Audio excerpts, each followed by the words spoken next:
असम में 9 अप्रैल को वोटिंग होनी है, लेकिन इससे पहले चुनावी जंग चरम पर पहुंच गई है। असम में मियां से शुरू हुई सियासी लड़ाई अब बीवी पर आ गई है। वोटिंग से ठीक पहले वहां जो चल रहा है वो चुनाव प्रचार कम, एक पॉलिटिकल WWF का मैच ज्यादा नजर आ रहा है। इस बार WWF का मतलब थोड़ा सा अलग है। WWF यानी वाइफ वर्सेस वाइफ फाइट।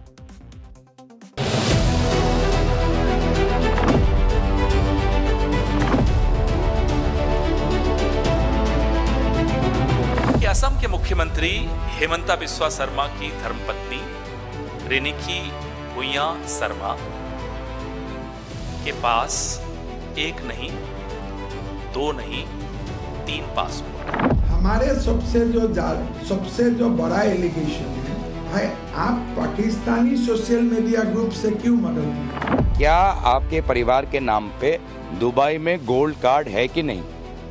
क्या आपके परिवार के नाम पर दुबई में प्रॉपर्टी है कि नहीं? पहले ही हमारा एलिगेशन है गौरव और Pakistan are in touch. Congress ने वही गीत गाया जो पाकिस्तान ने लिखा था। असम में 126 विधानसभा सीटों पर अब होने जा रहे चुनाव का प्रचार कल शाम को बंद हो जाएगा।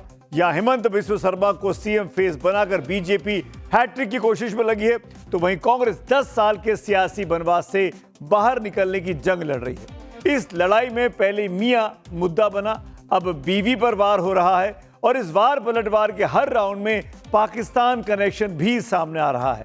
इसकी शुरुआत कल कांग्रेस के नेता पवन खेड़ा और गौरव गोगोई की तरफ से हुई और आज हेमंता बिस्वा शर्मा ने दोनों को जवाब दिया है। Bhuyan Sharma asset collective LLC नाम की कंपनी है। ये देखिए, हमने ऐसे वेबसाइट पे जाके वेरीफाई किया कि क्या ये कंपनी है। जी हां, है, व्योमिंग में है। ये उसका एड्रेस है और उसमें कौन कौन मेंबर है वो आपके सामने है।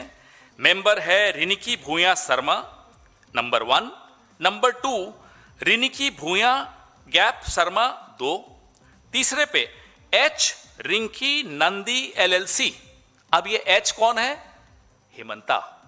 रिनिकी कौन है? हेमंता जी की धर्मपत्नी। और नंदी कौन है?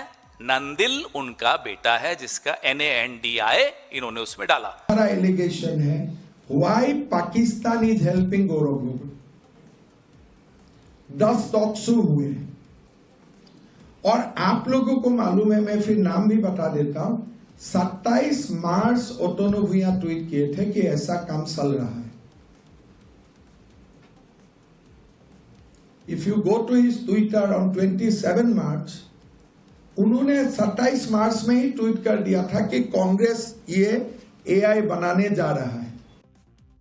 कि असम के मुख्यमंत्री हेमंता बिस्वा शर्मा की धर्मपत्नी रिनिकी भुइयां शर्मा के पास एक नहीं, 2 नहीं, 3 पासपोर्ट हैं। ये जो गोल्डन कार्ड है, ये UAE का गोल्डन कार्ड है। नंबर 2 एंटीगुआ बारबुदा एक देश है। भुइयां शर्मा रिनिकी जारी हुआ 26 अगस्त 2021 को, खत्म होगा 25 अगस्त 2031 को। तीसरा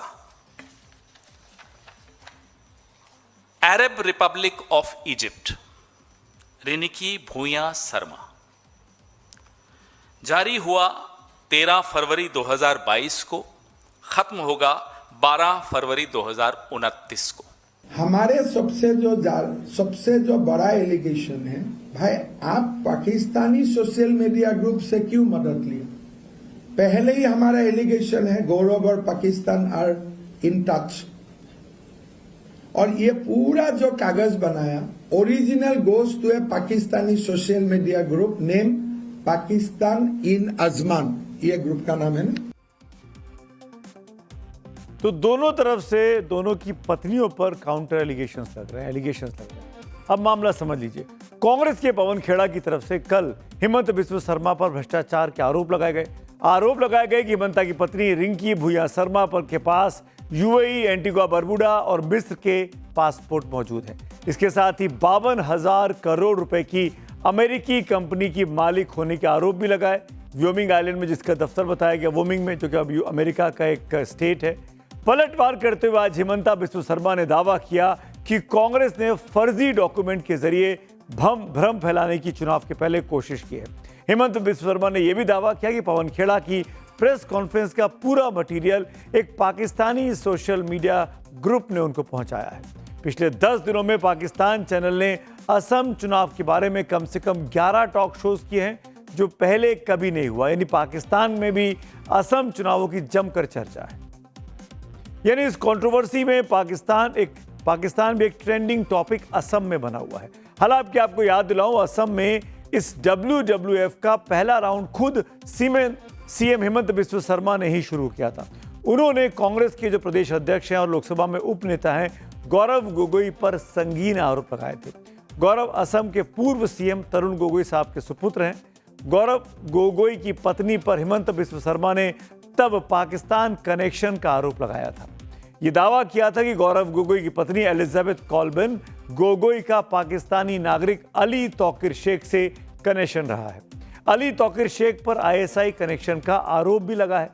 बस यहीं से इस WWF का चुनावी अखाड़ा सज गया, यानी वाइफ वर्सेस वाइफ फाइट। तब गौरव गोगोई और कांग्रेस ने इन आरोपों को बेबुनियाद और सियासी साजिश करार दिया था।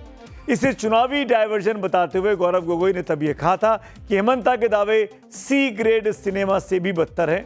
तो क्या कांग्रेस का नया आरोप टिट फॉर टैट है, जैसे कि तैसे वाला?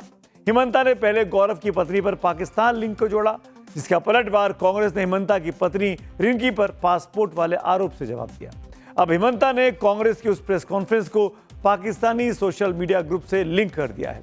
हेमंत शर्मा ने पलटवार करते हुए कहा कि पवन खेड़ा की प्रेस कॉन्फ्रेंस का पूरा स्क्रिप्ट एक पाकिस्तानी सोशल मीडिया हैंडल से उठाया गया है। यानी असम का सियासी घमासान अभी पत्नी, पासपोर्ट, पाकिस्तान और आरोपों के तूफान के इर्द गिर्द अब घूम रहा है। में 1000 झूठ बोल सकते हैं, इतने दिन से झूठ बोलते आ रहे, अपने परिवार के संपत्ति को लेकर, अपने परिवार के विदेश में जो उनके व्यापार है उसको लेकर, सारा ये झूठ का पर्दाफाश कांग्रेस पार्टी करने वाली है।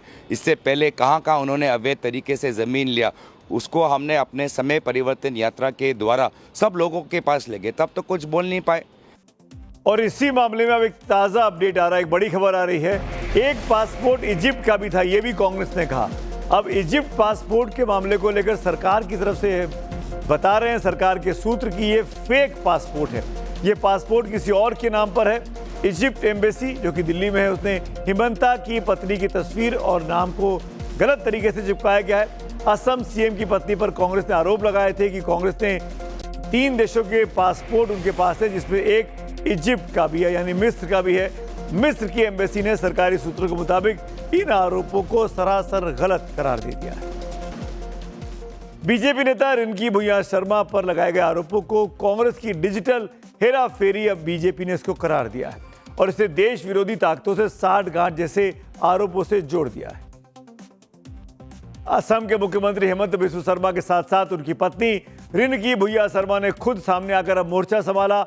पवन खेड़ा को जवाब देते हुए रिंकी भुइयां शर्मा ने सोशल मीडिया प्लेटफॉर्म X पर अपने पोस्ट में पहले ट्वीट किया। क्या लिखा पहले वो सुन लीजिए। आपकी सिर्फ तपस्या में ही नहीं, AI जनरेशन और फोटोशॉपिंग में भी कमी रह गई। मुझे उम्मीद थी कि एक राष्ट्रीय पार्टी के प्रवक्ता बुनियादी सावधानी बरतेंगे, न कि मनगढ़ंत पासपोर्ट और दस्तावेजों की घटिया ढंग से बनाई गई तस्वीरें फैलाएंगे। अब मैं कानून को अपना काम करने दूंगी। वहीं गौरव गोगोई पर पलटवार करते हुए उन्होंने लिखा कि मैं आपको सस्पेंस में नहीं रखूंगी और इन हास्यास्पद सवालों के जवाब खुद ही दे दूंगी। ये लीजिए, ना तो मेरा, ना मेरे बच्चों का, ना ही मेरे पति का दुबई या भारत के बाहर कहीं भी कोई व्यापारिक हित या संपत्ति है। अब आपकी बारी है। क्या आप बता सकते हैं कि आपकी पत्नी का पाकिस्तान में कोई बैंक खाता है या कभी था? और क्या आप ये जानकारी सार्वजनिक करेंगे? यह भी दिलचस्प है कि 24 घंटे के भीतर ही आप मिस्र के पासपोर्ट पर गोल्डन वीजा के अपने दावे से पीछे हटकर अब भारतीय पासपोर्ट की बात करने लगे हैं। यानी रिंकी ने भी पलटवार किया है गौरव गोगोई पर और पवन खेड़ा पर। ये लड़ाई अब कानून की जंग में बदल चुकी है। सीएम हेमंता की पत्नी ने एफआईआर दर्ज करा दी है। पलटवार में कांग्रेस ने ईडी के पास हेमंता के खिलाफ कंप्लेन दर्ज कराई। कांग्रेस की तरफ से आरोप लगाए गए कि हेमंता के पास दुबई में अवैध प्रॉपर्टीज भी हैं। हेमंत बिस्व शर्मा पर पवन खेड़ा के लगाए आरोपों पर कांग्रेस नेता राहुल गांधी का भी रिएक्शन आया है। राहुल गांधी चुनावी कैंपेन में लगे हुए हैं, लेकिन सोशल मीडिया प्लेटफॉर्म एक्स पर उन्होंने इस मामले पर लिखा कि बिस्व शर्मा देश के सबसे भ्रष्ट और सबसे सांप्रदायिक मुख्यमंत्री हैं। हेमंत शर्मा ने असम की जनता को धोखा दिया है और गुमराह किया है। इसका सबूत जनता के सामने है। असम की जनता उनके भ्रष्टाचार को कभी माफ नहीं करेगी, सजा तय है। आज प्रधानमंत्री मोदी भी असम के दौरे पर थे, चुनावी रैली को संबोधित कर रहे थे। असम के बरपेटा में रैली को संबोधित करते हुए प्रधानमंत्री मोदी ने भी पाकिस्तान का जिक्र किया। उन्होंने ऑपरेशन सिंदूर का हवाला देते हुए कहा कि हमारी सेना ने पाकिस्तान को घंटों में झुका दिया, लेकिन कांग्रेस हमेशा पाकिस्तान की धुन पर गाती है। ऑपरेशन सिंदूर के दौरान भी हमारी सेनाओं ने पाकिस्तान को कुछ ही घंटों में घुटने टेकने पर मजबूर कर दिया था, लेकिन कांग्रेस ने वही गीत गाया जो पाकिस्तान ने लिखा था, जिसकी धुन पाकिस्तान ने तैयार की थी। तो एक तरफ पहले मियां मतलब असमिया में जो लड़ाई चल रही, मियां वर्सेस असमिया की, वो मियां और बीवी वाली लड़ाई, तो दूसरी ओर पाकिस्तान के नाम पर कांग्रेस पर अटैक। और इन सब के बीच असम की जनता जो हर साल बाढ़ से जूझती है, जो अपनी बुनियादी समस्याओं का समाधान चाहती है, वहीं सियासत अब पूरी तरह से पर्सनल इस चुनाव में दिखाई दे रही है।